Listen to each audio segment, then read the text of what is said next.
So you're in a relationship and your partner comes to you one day and tells you they're really upset, they're not happy, and in fact, they're not happy because of something you have been doing or not doing. How do you react?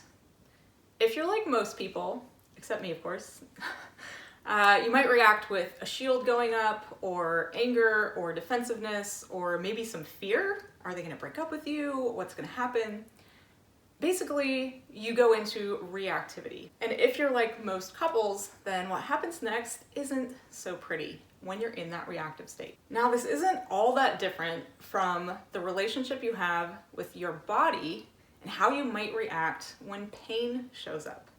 And if you're like most people, when pain shows up, you might have a shield go up, you might get angry, especially if it's a pain that keeps coming and doesn't leave you alone. You might ignore it, hoping it's just gonna go away, or you might try to numb it, or any number of things, but basically it's the same. You're reactive to that pain. Like, I remember when my knees first started hurting when I was trail running at about 17 years old, and it definitely created fear in me. And my number one fear, my worst nightmare really, was that this pain might get so bad that it would stop me from hiking. And hiking was the thing that I loved to do more than anything. So I let that fear dictate what I did next, and I just stopped running in order to avoid that potential future scenario of not being able to hike, and I just limited my activity to hiking.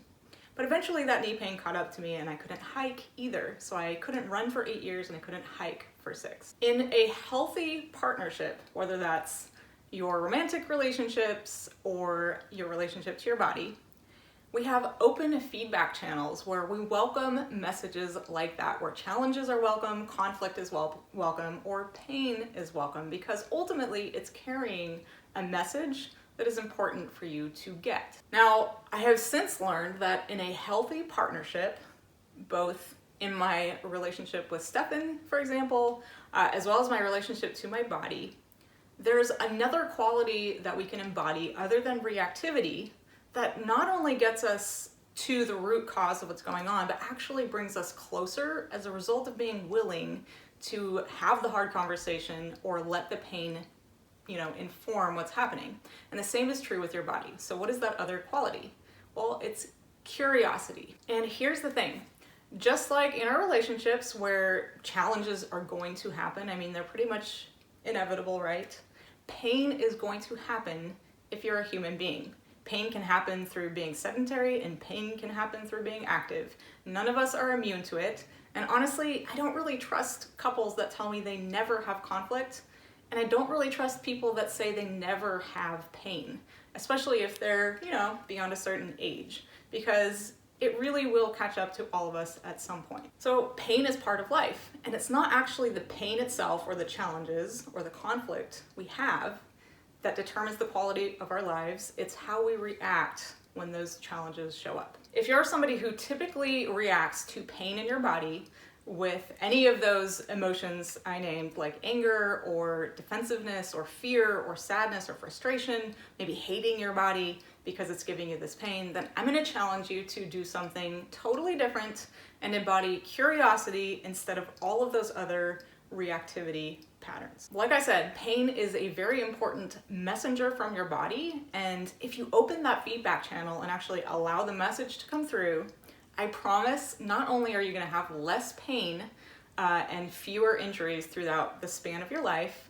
but you'll actually move faster through pain when it does show up, because it will, and you'll get back to your activities in your life a lot faster than people who become reactive. So just the other day, Stefan and I were trail running on a beautiful trail near our new home in Marin, and it's what prompted this video, what happened on that trail run, because I haven't really had a whole lot of knee pain in the last 7 years after I fixed my knees, and some of you know that story. And it'll show up occasionally, but it's pretty rare. And we had been going uphill for quite a while, and we started to go downhill, and that old familiar knee pain got my attention. It was in my left knee, and that's where it started when I was 17, and it's like a sharp stabbing pain in my knee. Now I know better, so instead of getting fearful or reactive, I started to get curious. And I did this by relaxing my mind and relaxing my body. So it's super important. You can't really be curious if you're tense, right? Because tension is a form of reactivity. You're bracing, that's that shield going up. So I tried to relax my nervous system, relax my body, and I kept running. And then I started scanning my body for data. And I'm trying to get my monkey mind out of the way, but the monkey mind is gonna go, so I just notice my thoughts and then let them pass. But thoughts would come into my head like, I haven't been stepped on in 3 months, I haven't done any self-fascial release in many, many months, maybe it's that old calf adhesion in my upper outer calf that's causing it because I haven't maintained, my wellness. Or I did a workout the night before and my glutes got super sore, but my left glute, I woke up with an angry left glute, and that glute sometimes doesn't fire, so maybe it was angry at me, or maybe my hip was destabilized, so lots of monkey mind thoughts, right? That's gonna happen. I tried to notice them and let them go and continued to scan my body. And what I noticed is that my attention kept coming back to my ankles. It wasn't like there was a lot of sensation there, but my mind just kept going there. And when I allowed my attention then to just rest there, I imagined myself tightening up my feet, tightening my ankles a little bit, and intentionally using my feet and my foot muscles to run, to kind of push me off the ground. So this is what I like to do when I'm scanning for data. When I get some good data, I want to play with it. I want to experiment and see what happens. So I've never gotten this data about my ankles before, and I tightened up the tops of my feet and consciously started using my foot muscles to propel me through or over the trail. And my knee pain went away instantly. Fascinating, right? So then I relaxed again, relaxed my ankles and kept running. My knee pain came back. Pretty good data. So I tried it again. And when you can repeat something a few times and have the same thing happen, that's very, very good information. So I don't necessarily know what this means, right? It's not like I got an instant aha about the root cause of my pain, but I do have some really good data. And I get to go home and maybe do a little bit of research on, I know all of it, the whole body's connected, and there's definitely a connection between ankles and knees sometimes. Or I might ask my personal trainer if they have any ideas about it. I'm hyper flexible, so I have hyper flexible tops of my ankles and feet. Bottoms, a bit more restricted. So that could be playing a role. So I get to now learn something about my body and potentially fix that in trail running. And maybe I'll even have a more functional body than I've ever had before by getting this information. So curiosity is super important because we're all different, and what works for some people might not work for you. And it's really important also to notice or to realize that what worked for you, 5 years ago or 10 years ago for a certain injury or pain may not actually work for you today. There might be something else going on. So that's the thing, and I've been doing this 10 years working with people in pain, and one thing I've learned over and over is that we all have our, what I might call weak areas, or just the area in our body that continually seems to have pain or get injured, right? So for me, it's always been my knees, and for you, it might be back pain, or it might be plantar fasciitis, it might be your shoulders, or it might be your neck, right? And it's not actually the muscles in that area, or the fascia in that area, or the joint itself that is the problem. That has just become the designated communicator to you when something in your system is off. So it's really important to stay curious, because you might actually find out something else is going on than the last time you got injured or had pain show up. So if you're in pain right now, I want you to try this. Just try to slow down your mind and your body. Take some deep, relaxing breaths. Try to relax your nervous system and notice the reactivity, right? So just take notice of that first. And if you are reactive, try to bypass that through relaxing and cultivating some curiosity.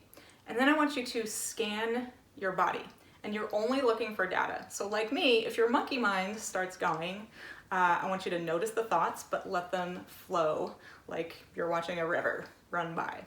And then I want you to keep scanning your body, and you're just looking for data. So you're looking for sensation on an entire spectrum. So you might be looking for tension, or you might be looking for butterflies, or you might be looking for blank spaces even, or numbness or tingling, or additional pain that you weren't aware of. It can show up as any number of things, but you're just trying to gather data, and everything that you notice is good information. But the one thing I want you to pay attention to is if, as you're continually letting things pass by that you notice, one thing consistently shows up over and over like a loop, like it did with me and my ankles. That is a sure sign your subconscious mind or your somatic intelligence, which is really far more intelligent than your mind, it is trying to tell you something. Now, we could be here all day trying to dissect what that means or how to actually find the root cause of pain or how to interpret that data. But for now, if you've been in this habit of reactivity, I simply want you to stop the pattern of reactivity and cultivate curiosity instead and become a data gatherer about you and your body. This alone might actually change things. You might be astonished really at what happens when you stop being reactive and get curious instead. So that alone might change your body, and I'd be super curious to see if it does. Does anything change with your pain just by getting curious about it? So give this a try and then share whatever happens in the comments below. I'll come talk to you about it. I love this practice. If you commit to it for a lifetime, you're gonna have such a different relationship with your body than most people because you're actually gonna start trusting it and it's gonna trust you and you're gonna get closer as a result, just like your partnerships. And for bonus credit, if you wanna try this in your relationships, it might just improve your relationships too if you cultivate curiosity about your partner instead of becoming reactive. So I hope you liked this video. If you did, give me a thumbs up. And if you're new here, make sure to subscribe and hit the notification bell.